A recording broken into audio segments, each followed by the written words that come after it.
Welcome to our channel. Today we how to set up analytics tracking with GA4 in Bubble app step by step clearly. To set up analytics tracking with GA4 in your Bubble app, follow these steps.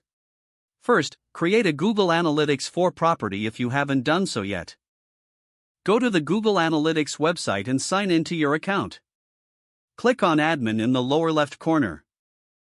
In the Property column, select Create Property. Enter your property name, time zone, and select Web to add a new data stream. Enter your Bubble app's URL in the appropriate field. Choose the enhanced measurement options that suit your needs, then click Create Stream. Take note of your measurement ID displayed on the Stream Details page. Now, log into your Bubble app dashboard. Go to the Design tab and open the page where you want to add tracking. Add an HTML element to your page by dragging it from the toolbox. Paste the global site tag, tag.js, script you get from your GA4 properties into the HTML element. Make sure to replace the placeholder measurement ID with your actual measurement ID. Adjust the HTML element settings to ensure it loads at page load. Next, go to the Workflow tab in Bubble.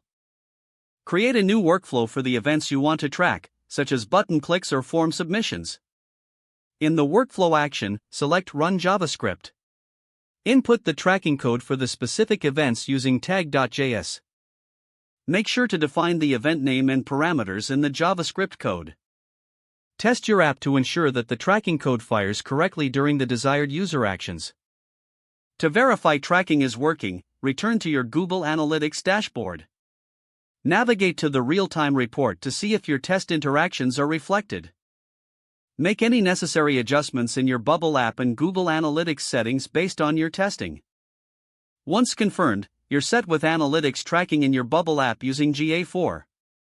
If the page does not load, refresh the browser or try again in a private or incognito window. Make sure you are using the correct email address, then retype it carefully to avoid small typos. If your password is not accepted, use the reset option and create a new strong password you can remember. Check your spam folder for verification or security emails, then complete any requested confirmation steps. Enable two-factor authentication if available to improve account security and reduce unauthorized access risk. Don't forget to like this video and subscribe to our channel for more step-by-step tech guides.